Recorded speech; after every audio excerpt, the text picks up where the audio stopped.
지난 시간에 이어 이번 강의도 창세기 1장에 나오는 하나님의 창조를 통해서 인간의 진화론에 대한 이야기를 나눠보고자 합니다. 지난 시간에 다윈에 관한 이야기를 나누면서 그의 성격까지도 파악해 보았는데요. 진화론은 인본주의의 산물이라고 보시면 될 것 같습니다. 하나님의 영역에 인간이 도전장을 내민 것이었는데요. 이것을 통해 복제, 유전자 변형, 이런 과학의 발전은 새로운 질병과 환경의 문제를 만들어내었죠. 더 맛있게 먹고 더욱 잘 먹으려고 하는 문제와 오래 살려고 하는 것들에서 왔다고 말했었습니다. 이번 강의에서는 인간이 진화되지 않았다는 사실을 조금 나눠보려고 하는데요. 인간이 진화되지 않은 증거 중 그 첫 번째로 우리의 조상이 원숭이라면 조상에 대한 공경심이 있어야 할 것 같은데요. 그런데 아직까지 저는 원숭이를 존대해주는 경우를 본 적이 없는데요. 오히려 비하하면서 원숭이 흉내를 내는 경우만 있던데 이것을 어떻게 봐야 할까요?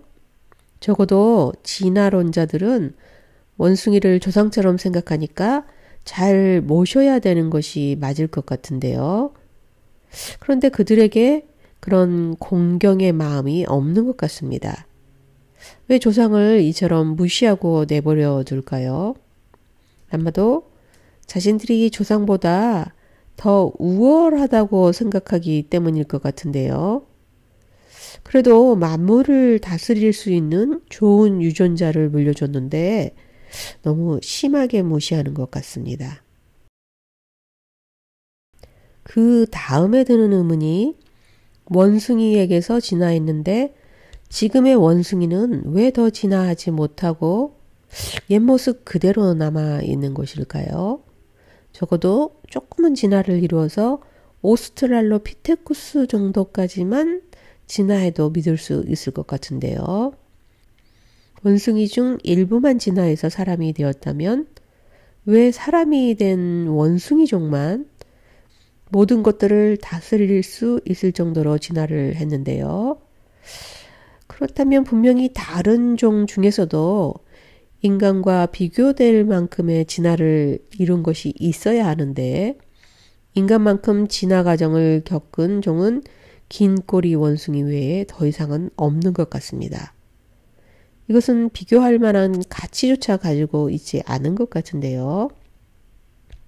같은 환경 가운데 놓여있던 많은 동물들이 있었을 텐데 몇 개 정도는 고급종으로 인간처럼 진화를 했어야 될 것 같은데요. 인간이 가지고 있는 기록들을 살펴보았을 때 과거 조상들의 슬기로운 삶의 방식을 보면 그들도 우리처럼 머리를 쓰면서 지혜롭게 살았고 우리들보다 손기술이나 두뇌가 떨어져 보이지는 않습니다. 물론 삶을 사는 방식은 현저하게 차이를 보이지만 인간의 생김새가 아주 달라진 것 같지는 않은데요. 조금 더 커지고 잘생겨진 것은 잘 먹고 어떻게 하면 예쁘게 꾸미며 살까 하는 것에 시간을 더 소비하기 때문일 것입니다. 만약 과거처럼 지금도 못 먹고 산다면 여전히 과거 우리 사진에서 보았던 것처럼 키 작고 마른 체구에 못생긴 사람들이 될 것인데요.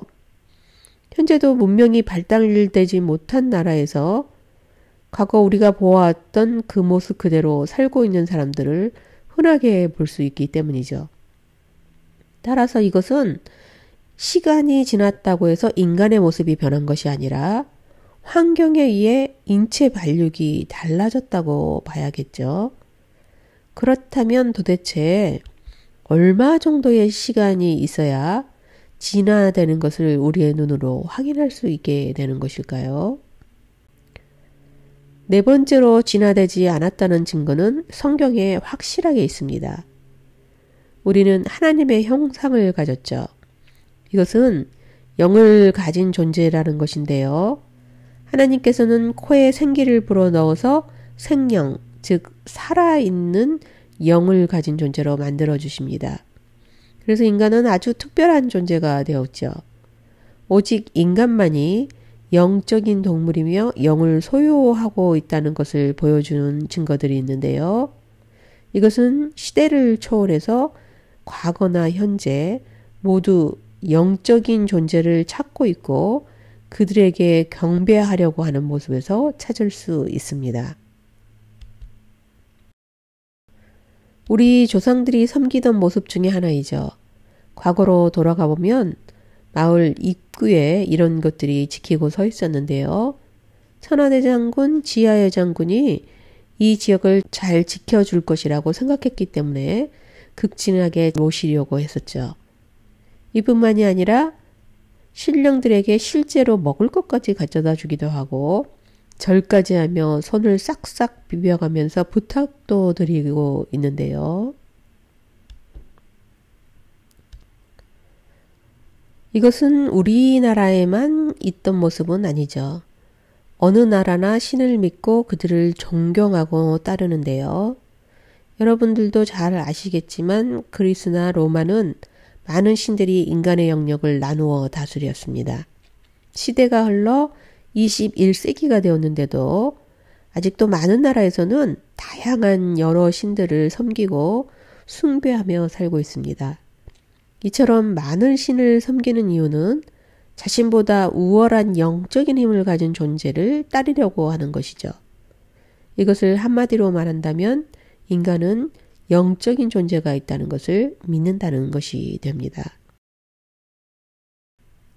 인간에게는 영이 있기 때문에 영적인 존재를 찾아다니며 숭배하려고 하죠. 그러면 인간 외에 영을 가진 다른 존재가 있는지요? 우리의 조상 대신 원숭이가 영을 가지고 있다면 그들도 영적인 존재를 찾아 숭배하는 모습을 보여줘야 하는데 그들이 신을 찾아다니는 걸 본 사람이 없는 것 같습니다.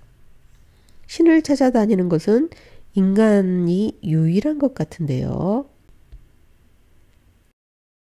그럼 원숭이는 영이 없다는 것이 되는 것이죠. 원숭이에게서 진화되었다면 갑자기 영이 어떻게 인간에게 생겨난 것일까요? 인간의 몸은 진화해서 지금 같은 모습이 되었다면 영도 진화했어야 하는 게 맞을 것 같은데요. 영이 진화했다는 말은 들어본 적도 없죠. 그러면 육과 영은 따로따로 움직이는 것일까요? 영과 육은 사람이라면 누구나 가지고 있고 항상 같이 함께 있었는데 어떻게 육만 진화하고 영은 진화하지 못했을까요?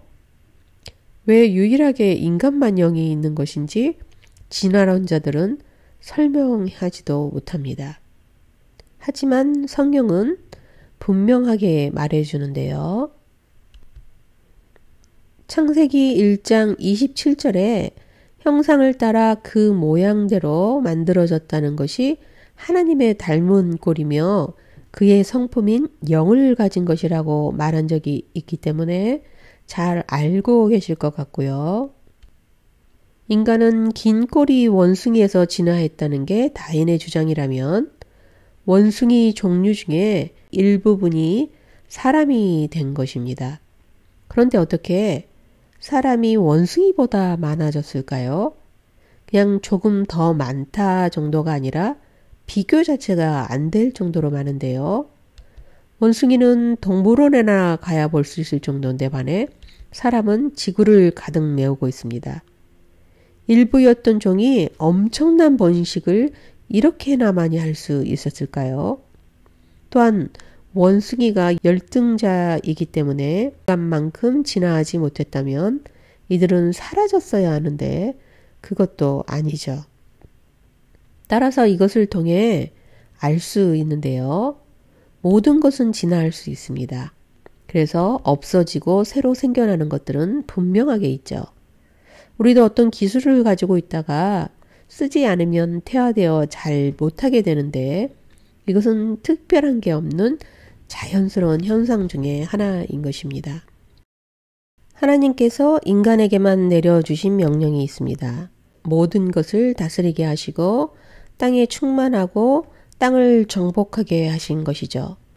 그렇기 때문에 인간은 원숭이보다 우월하고 그들을 다스릴 수 있으며 이 땅에 충만한 존재로 살게 된 것이죠. 하나님께서 인간에게 그 상태를 유지하라고 하지 않으시고 다스리고 생육하고 번성하라고 하셨죠. 이것은 더 발전하고 발달시키라는 것인데요. 그래서 인간은 계속 발달하고 발전시킬 수 있는 능력을 가진 것입니다. 따라서 진화와 퇴화는 일상 속에서 어떤 것이든 쓰는 만큼 발달하고 안 쓰는 만큼 퇴화하도록 되어 있습니다. 동물들도 마찬가지죠.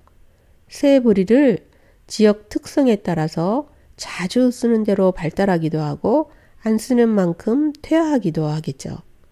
이것을 가지고 특별하게 볼 필요는 전혀 없다는 것입니다. 그저 환경에 적응했다고 생각하면 되는 것이죠.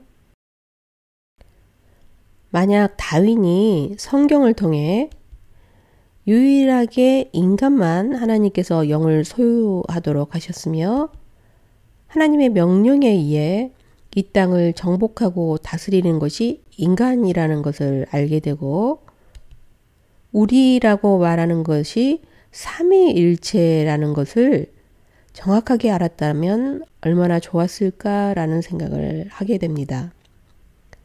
삼위일체를 부정했다고 하는 것만으로도 성경을 제대로 이해하지 못했다고 생각할 수 있는데요. 이런 아쉬움은 더 커질 뿐이죠. 따라서 원숭이가 인간의 조상이 될 수는 없습니다. 인간은 진화된 것이 아니라 창조된 것이고요. 이것은 아주 명확한 것이기 때문에 진화를 주장하는 것은 너무도 어리석은 일 중에 하나인데요. 하나님의 창조 모습 가운데 동사조차도 놀라움을 느끼게 합니다. 이번에는 창조 사역 때 하나님께서 사용하신 동사들을 확대시켜서 살펴보도록 하겠습니다. 제가 6일간의 창조를 두 그룹으로 나누어야 한다고 말씀드렸었는데요. 첫 번째 그룹은 첫째 날부터 셋째 날까지입니다. 이 그룹에서 사용된 동사만 먼저 살펴보도록 하겠는데요. 첫째 날입니다. 빛에 대한 작업이죠. 빛이 있으라 하시니 빛이 있었고 이것은 원래 존재했던 것이니까 만들어진 것은 아니고요. 어둠에서 빛을 분리시킨 것이라고 말했었죠. 흑암, 즉 어두움이 깊었기 때문에 빛의 존재가 보이지 않았다고 말씀드렸었는데 여기서 사용된 동사는 있으라와 나누사가 될 것 같은데요. 잠시 기억하고 계시면 좋겠습니다. 둘째 날 작업입니다. 이것도 역시 존재하고 있던 물을 나누죠.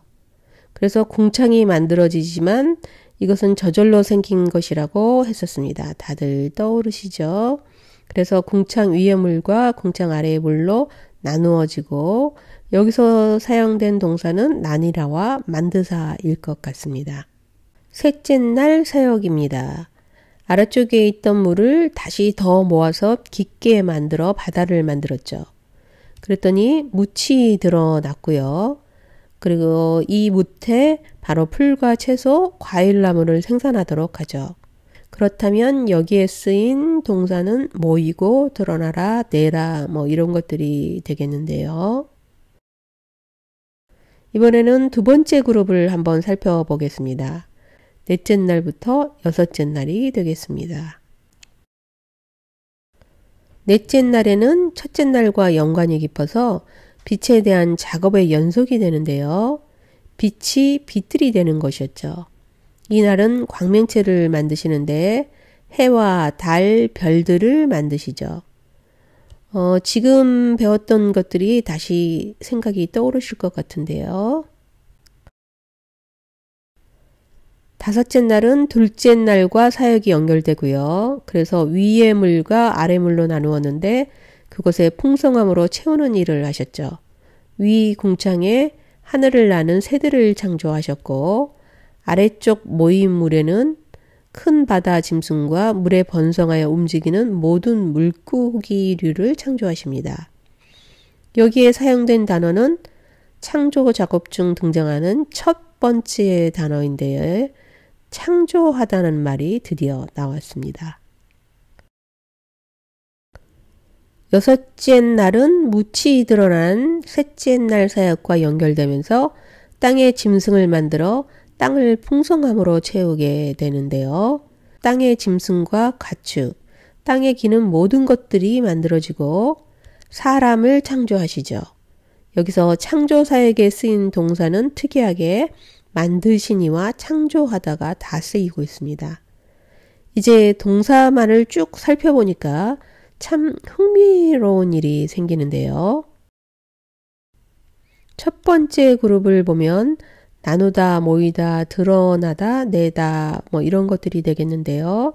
여기서 만드사는 저절로 만들어진 것이라는 것을 잊지 마시고요. 두 번째 그룹은 만들다, 창조하다 라는 동사들이 눈에 확실하게 들어오시죠. 여기서 두 그룹의 동사가 다르다는 것을 알 수 있는데요.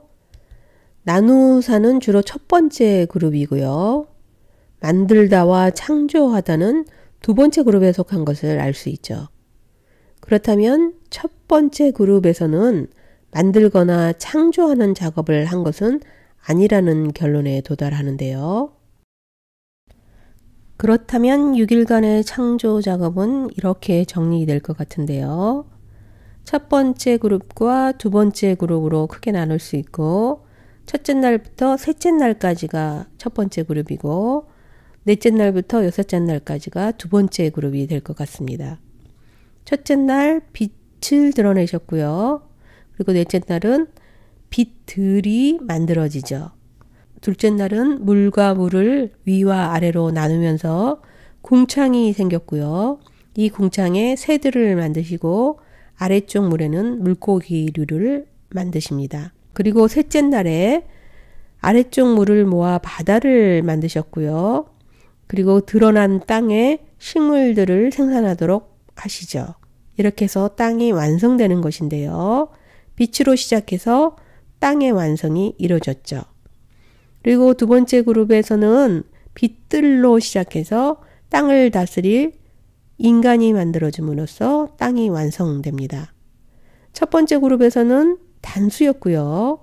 나누고 생산하다, 드러나다 뭐 이런 동사들을 써서 정리정돈해주는 그런 그룹이었다는 걸 알 수 있고 두 번째 그룹은 복수로 되면서 채워지고 메꿔지는 그런 것들을 알 수 있습니다. 또한 여기서 사용된 동사들은 창조되거나 만들어진 것들로 되어 있는데요. 이렇게 해서 두 번째 그룹은 창조되는 그룹인 것을 알 수 있죠. 이제 6일간의 창조 작업이 어느 정도 확실하게 정리가 되셨을 것 같은데요. 첫째 날부터 셋째 날까지의 작업은 이미 존재하고 있었던 흑암과 물과 땅을 정리하고 정돈한 것이기 때문에 창조하고 만드는 작업을 한 것은 정작 두 번째 그룹인 3일이라고 볼 수 있는데요. 하지만 앞 그룹의 3일은 뒷그룹을 작업하기 위해 준비하고 정리하면서 뒷그룹의 사역을 도왔기 때문에 모든 창조는 6일간이라고 말해야 맞는 것이 되는 것입니다. 이렇게 해서 하나님의 창조는 3일이 아니라 6일이 되는 것이죠. 이제 하나님의 창조 작업을 정리해 보았는데요. 하지만 아직 중요한 동사가 남아 있습니다. 이것들을 좀 더 살펴보아야 할 것 같은데요. 만들다라는 동사는 히브리에 세 가지가 있습니다. 바라와 야차르와 아싸인데요. 이 동사들을 자세히 살펴보도록 하겠습니다. 바라는 완전한 무에서 유의 창조적인 작업을 할 때 사용하는 동사입니다. 전혀 없던 것이 새롭게 생겨났을 때 쓰는 동사인 것이죠. 이것은 유일하게 하나님에게만 사용되는 동사인데요. 그래서 사람은 쓸 수 없는 하나님 전용 동사입니다. 여기에 보시면 천지를 창조하시니라 하는데 하나님이라는 주어와 창조하시다는 말이 함께 나오고 있는 것을 보실 수 있으시죠? 여기도 보시면 창조라는 단어는 이전에 있던 것이 또 다시 만들어지는 것을 말하는 것이 아니라 아무것도 없었던 상태에서 새롭게 생겨나는 것을 말하는 것들입니다. 이처럼 바라라는 동사는 천지와 인간과 물고기, 새에 쓰이고 있는 것을 찾아볼 수 있는데요. 아사라는 동사는 생산하다, 만들다, 완성하다 라고 쓰이는 것으로요. 인간도 충분히 할 수 있는 일이기 때문에 인간도 사용할 수 있는 동사입니다. 여기에 보면 창세기 1장 16절과 25절에 하나님이 광명체를 만드사 별들도 만드시고 또 하나님이 땅의 짐승, 가축, 땅에 기른 모든 것을 만드시니 하나님께서 하신 작업 중에 만드사라는 단어가 쓰이고 있는 게 보이시죠? 그런데 여기 보시면 앞과는 달리 일반 사람에게도 이 동사를 쓰고 있는 것을 볼 수 있습니다. 노아가 방주에 낸 창문에서 내다라는 것은 만들었다라는 것과 같은 단어이고요. 노아가 그 방주에서 만든 창문이라는 말이 되는 것이죠. 너는 속옷을 만들며 모세가 놋뱀을 만들어 우리에게 벽돌을 만들라. 이처럼 이 동사는 하나님이나 사람 모두가 쓸 수 있는 것이 되는 것입니다. 따라서 아사라는 것은 하나님에게만 쓰이는 것이 아니라 인간도 쓸 수 있는 동사라는 것을 알 수 있죠.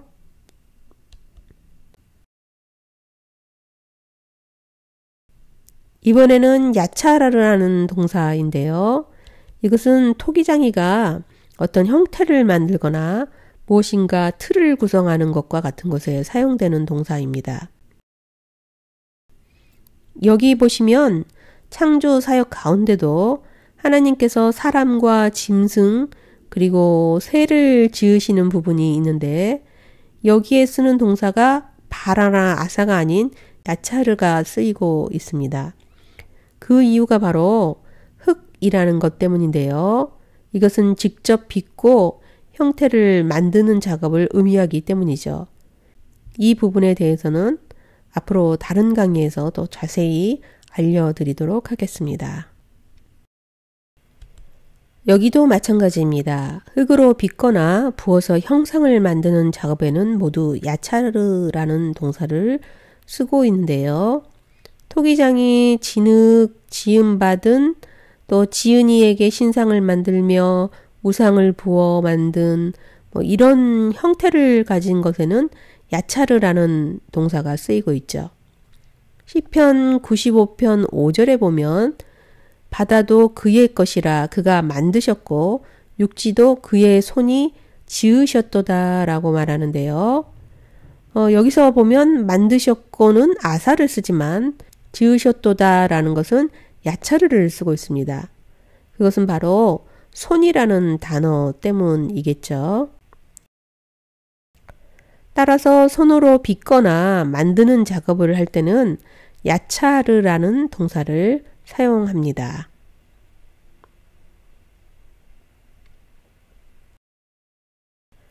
이렇게 해서 하나님께서 창조 작업에 쓰는 동사를 알아보았는데요. 그런데 신기한 게 있습니다. 하나님만 쓸 수 있는 동사인 바라는 인간이 절대 할 수 없다는 것을 보여주는 것인데요. 그러니까 천지를 만들거나 새, 사람 이런 것들은 인간이 만들 수 없다는 것입니다. 혹시 새나 물고기, 사람 이런 것들을 복제했다는 이야기를 들어보신 적이 있으신지요? 저는 아직까지 들어본 적이 없는데요. 희한하게도 이 창조라는 단어를 쓴 것들은 아직도 인간이 복제에 성공하지 못했다는 것이죠. 창세기 16절과 25절에 사용된 아사, 즉 만들다라는 단어를 쓴 동사는 모두 인간이 만들어내었는데요. 이제 밤을 낮처럼 비출 수 있는 광명체들을 발견해내었죠. 빛은 점점 발달해 더 강력하고 밝은 것들을 만들어내었고요. 그리고 땅의 짐승과 가축은 이미 많은 복제가 이루어진 상태입니다. 신비롭게 하나님을 위해 쓰는 동사들은 인간이 아무리 노력해도 범접할 수 없는 영역이라는 것을 알려주는데요. 따라서 인간을 복제하는 일은 불가능한 것이겠죠. 만약 이 일을 성공한다면 그것은 하나님 앞에 도전하는 엄청난 일이 되는 것이므로 어떤 재앙이 닥칠지 알 수 없습니다. 현재까지의 복제 방법은 DNA의 재프로그래밍 과정에서 치명적인 결함을 드러내어 문제가 발생했는데요. 그럼에도 인간을 복제하는 데까지 도전하겠다는 사람들은 계속 움직이고 있죠. 만약 인간이 복제되어 상품화된다면 엄청난 윤리적 문제가 발생할 것입니다. 인간의 가치는 상실되겠죠.